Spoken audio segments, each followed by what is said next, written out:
Hello friends, welcome back to my channel. तो कल हमने ऑलमोस्ट सारी थ्योरीज कंप्लीट कर ली थी इंटेलिजेंस से रिलेटेड, जो इम्पॉर्टेंट है पॉइंट ऑफ व्यू से एग्ज़ाम के।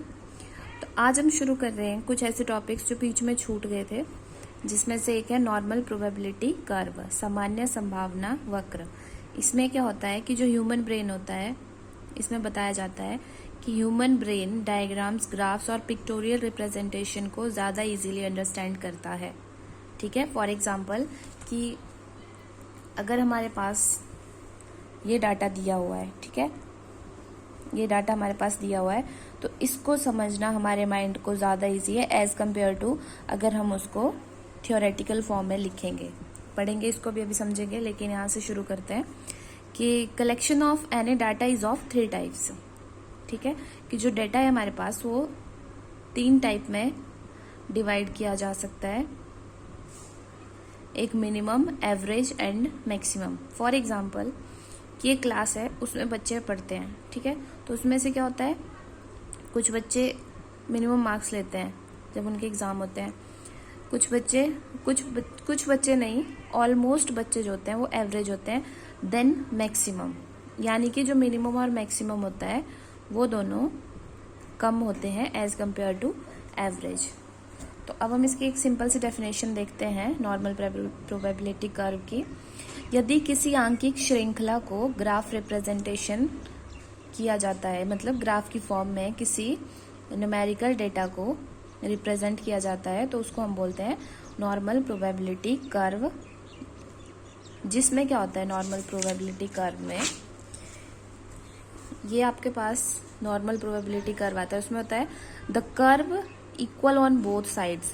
ये इसका एक मिड पॉइंट हमने खींचा है, तो जो दोनों साइड्स को बराबर होता है उस कर्व को बोलते हैं हम NPC, नॉर्मल प्रोबेबिलिटी कर्व। ठीक है, तो ये आप मान लीजिए ये मार्क्स ऑब्टेन्ड है बच्चों के, जो हमने पीछे एग्जाम्पल पढ़ा, और ये उसकी क्लास डिफरेंस है, और ये क्लास इंटरवल यहाँ पे लिए हमने 10-10 मार्क्स के दिए हुए हैं, जो फ्रीक्वेंसी दी हुई है। तो इसमें देखिए ये है 10 के ऊपर 7, नीचे भी 7, 5, 7 के नीचे 5 एंड 5 के ऊपर 3, 5 के नीचे 3। ठीक है, तो ये फ्रीक्वेंसी है, ये एक हमारे पास पैटर्न में दी गई है। और इसमें क्या होता है, जो नॉर्मल प्रोबेबिलिटी कर्व होता है उसमें जो हमारे पास बीच में फ्रीक्वेंसी होती है, हाईएस्ट फ्रीक्वेंसी, उससे ऊपर और उससे नीचे एकदम सिमेट्री होती है। और सिमेट्री का मीनिंग होता है कि जैसे जितना इस वाले सेंट्रल फ्रीक्वेंसी से ऊपर चीज़ें हैं उतनी ही इसकी नीचे होंगी। जैसे ये देख लीजिए यहाँ पे 10 to 20 मार्क्स जैसे कितने बच्चों ने लिए, 15। 3 बच्चे हैं जिन्होंने 15 मार्क्स के करीब लिए। फिर आता है 25, ये 5 ने लिए, 35 आता है, ये 7 ने लिए, ये 9 ने लिए। अब दोबारा से 7, 5 और 4 और 2 के बीच में 3, 75। यानी कि जो मिनिमम है, देखो ये हमारे पास एवरेज आ रहे हैं, ठीक है। इस वाले ग्राफ को हमने, इस वाले बेल को हमने, ये बेल शेप है तो इसको हम बेल शेप भी बोल सकते हैं। इसको हमने डिवाइड कर दिया है 2 पार्ट्स में, एक इसका मीडियन लेके। एवरेज है इसका 45, ठीक है, एवरेज 45 आ रहा है। इसके आगे जब हम लेंगे तो भी ये बराबर होगा, इसके पीछे हम लेंगे तो भी ये बराबर होगा। सपोज यहाँ से देखेंगे हम कि 2 और 4 के बीच 15 नंबर कितने बच्चों ने लिए, तो ये 3 बच्चों ने लिए हैं। सेम ईयर ये 75 है, 75 से ऊपर 75 तक कितने बच्चों ने लिए, तो 3 बच्चों ने लिए हैं। यानी 15 और 75 ये दोनों 3-3 बच्चों ने लिए हैं। 25 और 65 5-5 ने लिए हैं। देन 35 और 55 7-7 ने लिए, और एवरेज बच्चों ने 10-10 लिए हैं। तो ये हमारे पास आता है नॉर्मल प्रोबेबिलिटी कर्व, जिसमें बोथ साइड्स में सिमेट्री होती है। ठीक है, मिनिमम मस्ट बी ग्रेटर और लेस देन मैक्सिमम और वाइस वर्सा। ठीक है, सैलरी, फॉर एग्जांपल सैलरी, ये तो हमने मार्क्स की बात की। अब सैलरी है, ऐसा ज़रूरी नहीं होता है कि हमारे पास जो डेटा दिया होता है वो डेटा सेम इसी प्रकार से हम डिवाइड कर सकते हैं। उस डेटा को डिवाइड करने के लिए हम क्या कर सकते हैं, एक बात कि उसको हम लगभग करके उसको हम सपोज कर सकते हैं, हाँ ये मान सकते हैं, राउंड ऑफ करके उनको काउंट कर सकते हैं। कि ये ज़रूरी नहीं है कि दो यहाँ पे 3 बच्चों ने ही 15 नंबर लिए, हो सकता है यहाँ पे 4 ले लेते और यहाँ पे ज़रूरी नहीं 3 ही लेते, यहाँ पे 2 बच्चों के भी कम मैक्सिमम मार्क्स आ सकते थे। ठीक है, तो ये हमारे पास फिर एनपीसी नहीं होना था, लेकिन हम इसको एनपीसी बनाने के लिए लगभग करके इसको ले लेते हैं कि हाँ ठीक है, यहाँ भी 3 होंगे, यहाँ भी 3 होंगे। किसी भी समूह के अंकों के एवरेज के बोथ साइड लगभग इक्वल वितरित किया जाता है। ठीक है, कि जो भी ग्रुप होगा हमारे पास मार्क्स का या किसी भी चीज़ का जिसमें हमारे पास न्यूमेरिक वैल्यू आती होगी, उसकी हम एक एवरेज लेंगे और उस एवरेज के दोनों साइड्स को इक्वल इसको डिवाइड कर देंगे। फिर आता है हमारे पास कि इसके कैरेक्टरिस्टिक्स क्या क्या होते हैं। फर्स्ट तो इसकी शेप से पता चलता है कि ये बेल शेप्ड होता है। बेल शेप्ड होता है। एनपीसी में सिमेट्री होती है, यानी समरूपता होती है। सिमेट्री मीन्स कि जितना इस साइड को है उतना इस साइड को होगा, और ये इसकी मिरर इमेज बनाएगा। एक्स एक्सिस को टच नहीं करता एंड इंडिपेंडेंट होता है, यानी कि जो ये एक्स एक्सिस है और ये आपकी वाई एक्सिस है, तो ये इनसे ऊपर ऊपर ही रहेगा, ये इसके नीचे नहीं आएगा। ठीक है, और इसका जो मीन मोड मीडियन होगा वो भी इक्वल होगा, जो हाईएस्ट फ्रिक्वेंसी होगी वो टॉप पे होगी, और इसका कोफिशिएंट ऑफ स्क्यूनेस इज 0। ये याद रखने की बात है, because of symmetry of curve, क्योंकि ये कर्व एक सिमेट्रिकल कर्व है, तो इसका जो SK होगा दैट इज 0। ठीक है, और कर्टोसिस भी इसका सेम वैल्यू दी हुई है हमारे पास, ये होगी 0.263। ठीक है, यानी वक्रता गुणांक। शार्पनेस ऑफ कर्व, की कर्व शार्प, सपोज कीजिए हमारे पास अगर कोई भी वैल्यू दी हुई है या कोई भी जितने वैल्यूज दी हैं उनमें अगर हमारे पास वो कर्व नहीं बन रहा है, तो हम एक एवरेज सेट करके उसको कर्व शेप में लेके आ सकते हैं। So this is all about NPC. आगे हम कुछ इंपॉर्टेंट क्वेश्चंस पढ़ेंगे, इंपॉर्टेंट डेफिनेशंस भी हैं इससे रिलेटेड कुछ। फर्स्ट वन, बुद्धि सीखने की योग्यता है, ये दी गई है बकिंघम के द्वारा। ठीक है, बुद्धि कार्य करने की विधि है, ये बोला है वुडवर्थ ने। अनुभव के अनुसार लाभ उठाने की योग्यता ही बुद्धि कहलाती है, ये बोला है डियरवर्ड ने। नवीन परिस्थितियों को झेलने की मस्तिष्क की नमनीयता ही बुद्धि है, ये मन ने बोला है। ये जो डेफिनेशंस हैं, ये स्टेटमेंट्स हैं, इनको हम चेंज नहीं कर सकते हैं, जो जिसने जैसी बोली है उसको हम एज इट इज वैसे ही बोलेंगे। उचित प्रकार से समझाने विचार करने के तर्क को बुद्धि कहा जाता है, बर्ट ने कहा था। अमूर्त विचारों के बारे में सोचना ही बुद्धि है, ये टर्मन ने बोला था। नेक्स्ट है कि मेंटल एज का कॉन्सेप्ट किसने दिया था? एल्फ्रेड बीने ने 1908 में। मेंटल टेस्ट केटल ने दिया था। MA/CA 1912 में स्टर्न ने दिया था। ये सिर्फ इतना ही फॉर्मूला था जब तक कि IQ टर्म इंट्रोड्यूस हुई, तो टर्मन ने इस वाले फॉर्मूले को रिवाइज करके 1916 में ये फॉर्मूला दिया जो आज तक चल रहा है, जिसमें MA is mental as and CA is chronological age या प्रेजेंट एज। ठीक है, फर्स्ट IQ टेस्ट इंडिया में हुआ था 1922 में, जो सर राइस द्वारा किया गया था। और इंडिया में बीने साइमन टेस्ट का नाम क्या था?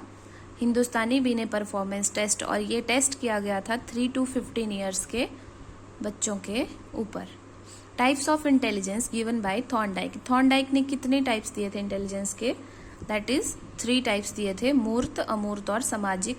मूर्त में आता है जो यांत्रिक बुद्धि, टेक्निकल बुद्धि होती है जिसका हम प्रयोग करते हैं, वो आता है मूर्त बुद्धि में।